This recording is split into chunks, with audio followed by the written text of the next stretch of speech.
प्राची की शादी पवन से हुए 3 साल बीत चुके थे।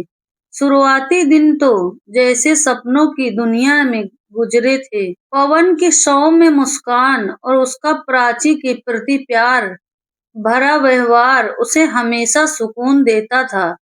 लेकिन जैसे जैसे समय बीता, घर की हकीकत सामने आने लगी।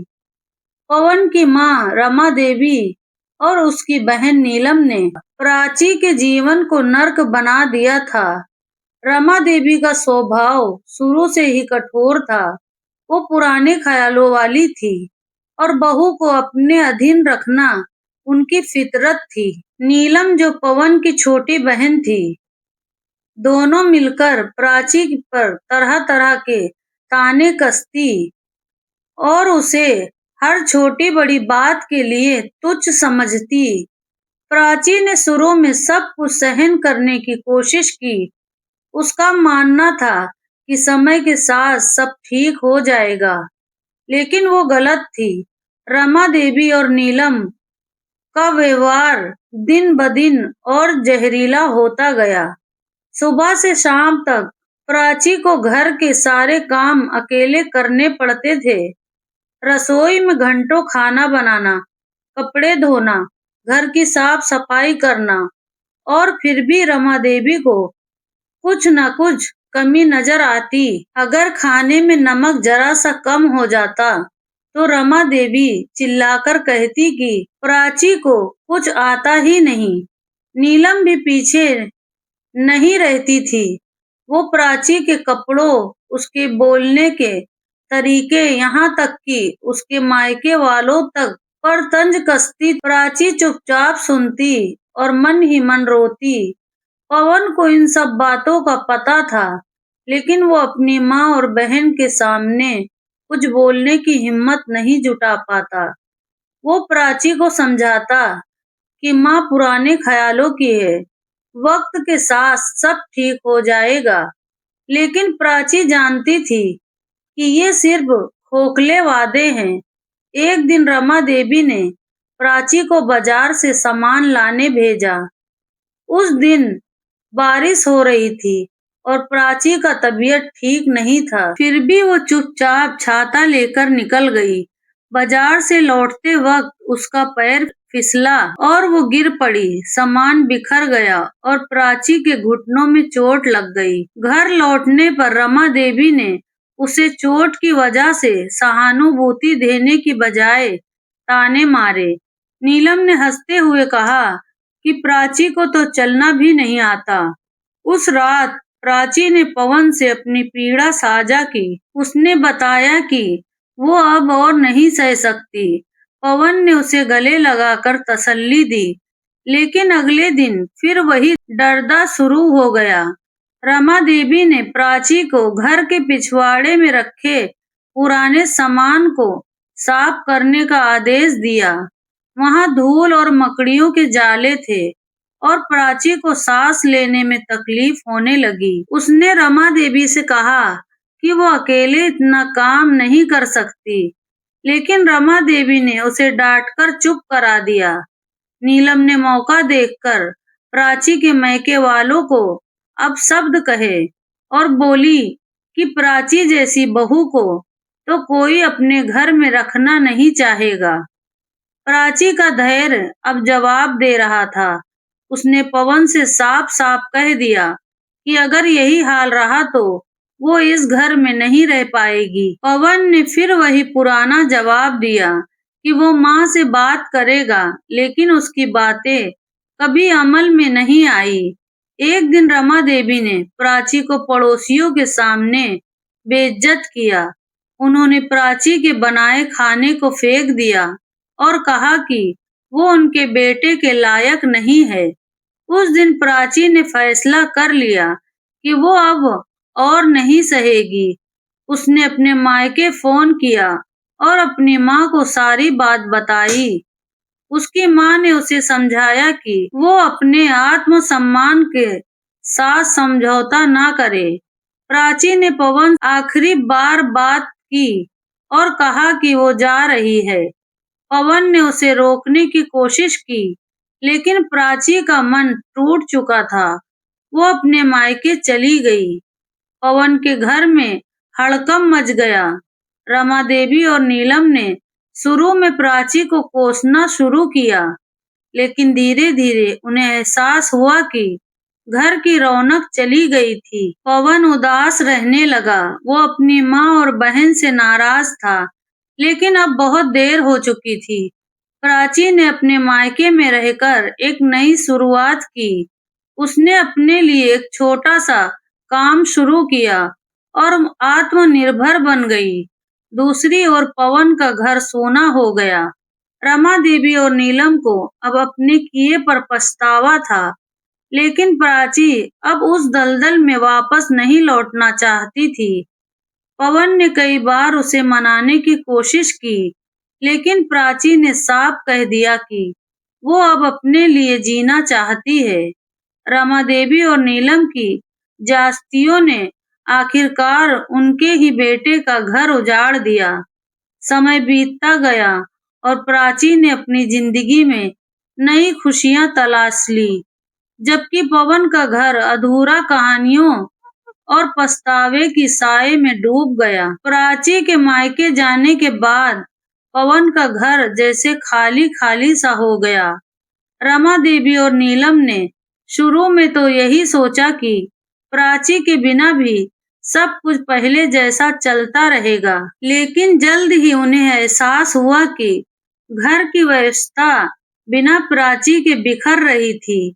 रमा देवी को अब खुद रसोई में ज्यादा वक्त बिताना पड़ता था और नीलम, जो पहले सिर्फ ताने मारने में व्यस्त रहती थी, अब घर के कामों में हाथ बटाने में मजबूर थी। दोनों को प्राची की अहमियत समझ में आने लगी, लेकिन उनका घमंड उन्हें ये स्वीकार करने से रोकता। पवन दिन ब दिन चुप और उदास होता जा रहा था। वो अपने ऑफिस से लौटता और बिना कुछ बोले अपने कमरे में चला जाता। रमा देवी ने एक दो बार उससे बात करने की कोशिश की, लेकिन पवन का जवाब हमेशा छोटा और रूखा होता। वो अपनी माँ और बहन से नाराज था, पर उनकी जास्तियों ने सामने उसकी चुप्पी ने ही प्राची को उससे दूर कर दिया था। एक रात रमा देवी ने पवन से कहा कि वो प्राची को वापस लाने की कोशिश करे। पवन ने गहरी सांस ली और बोला कि प्राची अब वापस नहीं आएगी, क्योंकि उसने उसे बार बार निराश किया। रमा देवी को ये सुनकर गुस्सा तो आया, लेकिन वो चुप रही। उधर प्राची ने अपने मायके में नई जिंदगी शुरू कर दी थी। उसने अपने पुराने शौक को फिर से जिंदा किया और एक छोटा सा व्यवसाय शुरू किया, जिसमें वो घरेलू मसाले तैयार करके बेचने लगी। उसकी मेहनत रंग लाई और जल्द ही उसके मसालों की मांग बढ़ने लगी। प्राची का आत्मविश्वास लौट आया था। वो अब पहले जैसी दबी सहमी प्राची नहीं थी। उसकी माँ और भाई ने उसका पूरा साथ दिया और प्राची ने अपने दम पर एक नई पहचान बनाई। लेकिन मन ही मन वो पवन को याद करती थी। वो जानती थी कि पवन बुरा इंसान नहीं था, पर उसकी कमजोरी ने उनके रिश्तों को तोड़ दिया था। एक दिन पवन ने प्राची को फोन किया। उसकी आवाज में उदासी थी। उसने प्राची से माफी मांगी और कहा कि वो अब भी उससे प्यार करता है। प्राची ने शांति से उसकी बात सुनी, लेकिन उसने साफ कहा कि वो अब उस घर में वापस नहीं जा सकती, जहां उसका सम्मान नहीं था। पवन ने बहुत मनाने की कोशिश की, लेकिन प्राची अड़ी रही।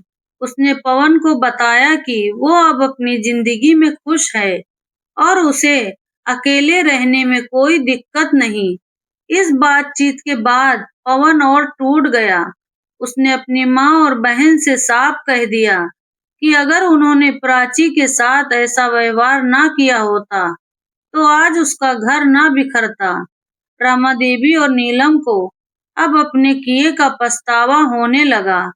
नीलम ने एक दिन अपनी माँ से कहा कि शायद उन्हें प्राची से माफी मांग लेनी चाहिए। रमा देवी का अहंकार अभी भी पूरी तरह टूटा नहीं था, लेकिन वो भीतर से हिल चुकी थी। उसने नीलम को डांटा और कहा कि प्राची ने ही घर छोड़ दिया तो वो क्यों माफी मांगे। लेकिन रात को अकेले में रमा देवी की आंखों में आंसू थे। वो जानती थी कि उसकी ज्यादतियों ने ही उसके बेटे की खुशियां छीन ली थी। समय बीतता गया। प्राची का व्यवसाय और तरक्की कर रहा था। उसने अपने गांव में एक छोटी सी दुकान खोल ली, जहां वो अपने मसाले बेचती थी। लोग उसकी मेहनत और स्वाद की तारीफ करते। प्राची अब एक स्वतंत्र और आत्मविश्वास से भरी औरत थी। उसने अपने लिए एक छोटा सा घर भी ले लिया था, जहां वो अपनी माँ के साथ रहती थी। दूसरी ओर पवन का घर अब पहले जैसा नहीं रहा।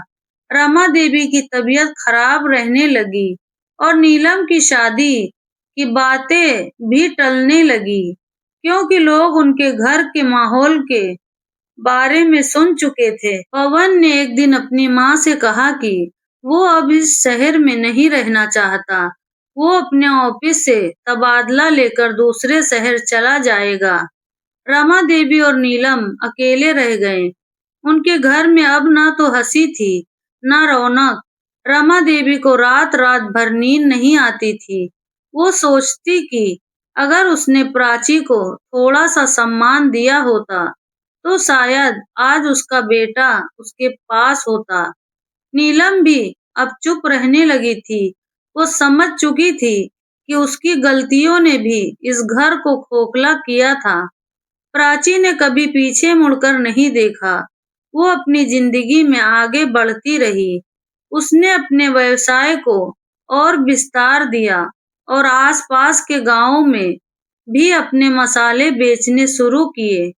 उसकी मेहनत और लगन ने उसे न केवल आर्थिक रूप से मजबूत किया, बल्कि उसे एक नई पहचान भी दी। पवन कभी-कभी प्राची के बारे में सुनता और उसे गर्व होता कि जिस औरत को उसने खो दिया, वो आज इतनी मजबूत और स्वतंत्र है। लेकिन साथ ही उसे अपने कमजोर फैसलों का पछतावा भी होता।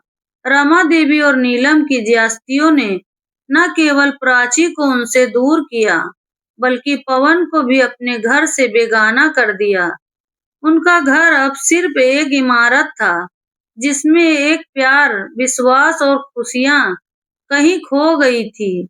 प्राची की कहानी अब आसपास के लोगों के लिए एक मिसाल बन चुकी थी कि अगर इंसान अपने आत्म सम्मान के लिए खड़ा हो जाए, तो वो अपनी जिंदगी को फिर से संवार सकता है।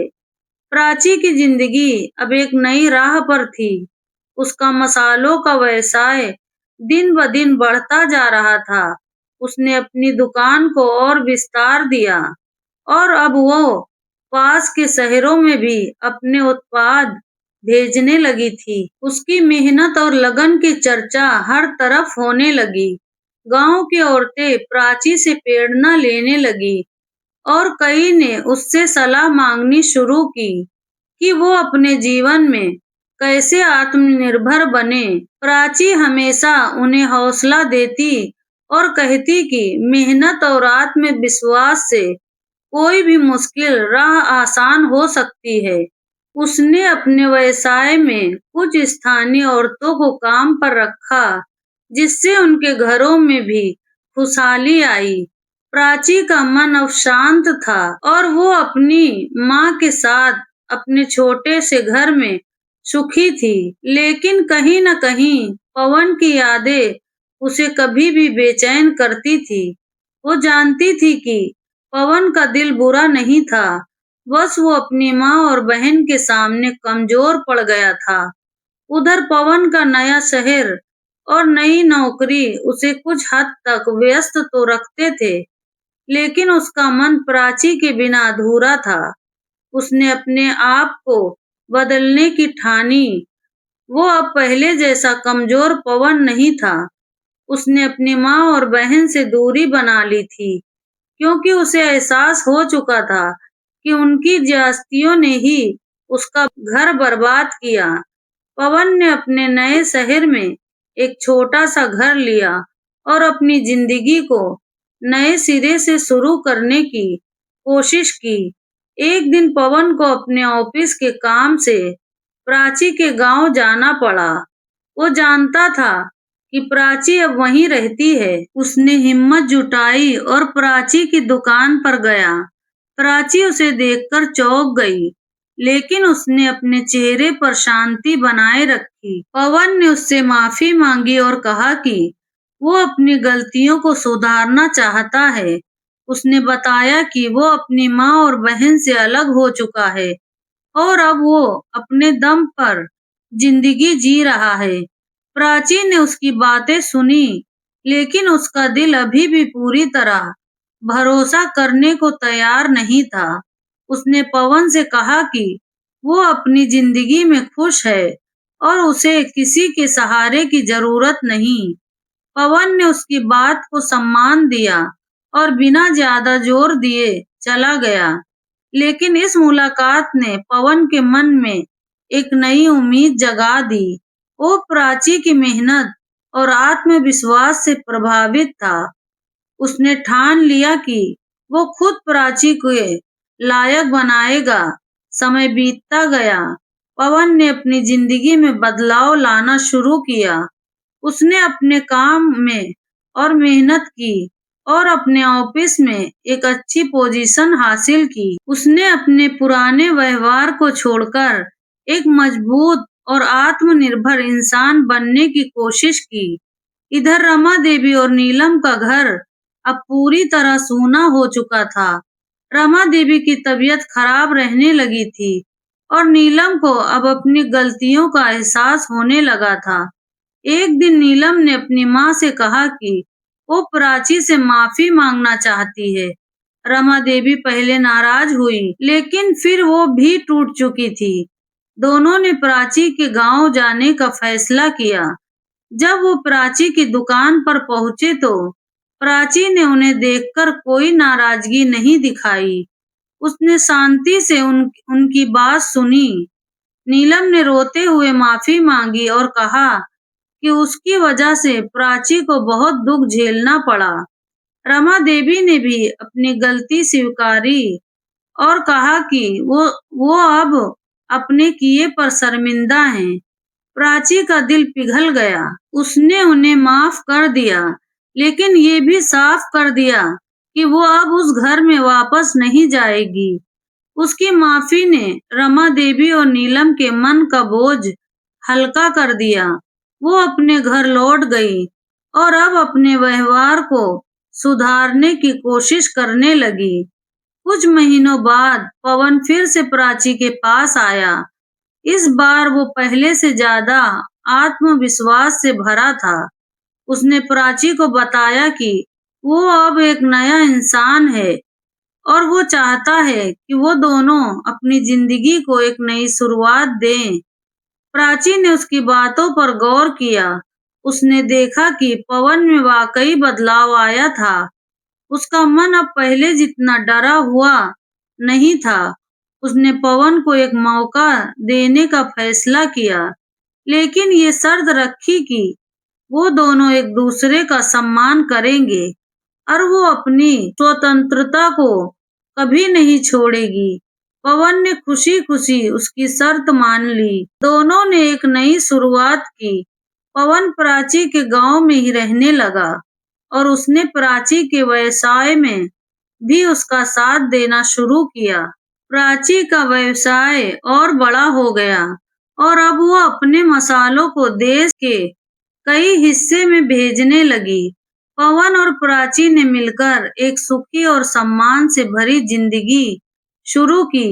रमा देवी और नीलम ने भी अपने व्यवहार को सुधार किया और समय समय पर प्राची से मिलने आया करती। प्राची ने उन्हें हमेशा प्यार और सम्मान। क्या आपको लगता है कि प्राची का अपनी स्वतंत्रता और आत्मसम्मान को चुनना सही था, या उसे पवन और उसके परिवार से को पहले और मौके देना चाहिए थे, ताकि वो अपने व्यवहार में बदलाव ला सके। इस तरह प्राची और पवन की जिंदगी फिर से खुशियों से भर गई। उनकी कहानी अब न केवल उनके अपने लिए बल्कि दूसरों के लिए भी एक मिसाल बन गई कि प्यार, सम्मान और मेहनत से कोई भी रिश्ता और जिंदगी फिर से खूबसूरत हो सकती है। तो दोस्तों, अब एक सवाल आपसे, क्या आपको लगता है कि प्राची अपनी स्वतंत्रता और आत्मसम्मान को चुनना सही था, या उसे पवन और उसके परिवार को पहले और मौके देने चाहिए थे, ताकि वो अपने व्यवहार में बदलाव ला सके? इसका जवाब नीचे कमेंट बॉक्स में जरूर बताएं। कहानी अच्छी लगी तो स्टोरी को लाइक करें और मेरा चैनल कहानी की शान को सब्सक्राइब करें। अपने दोस्तों के साथ शेयर करना ना भूलें। पूरी कहानी देखने का आप सबका दिल से धन्यवाद।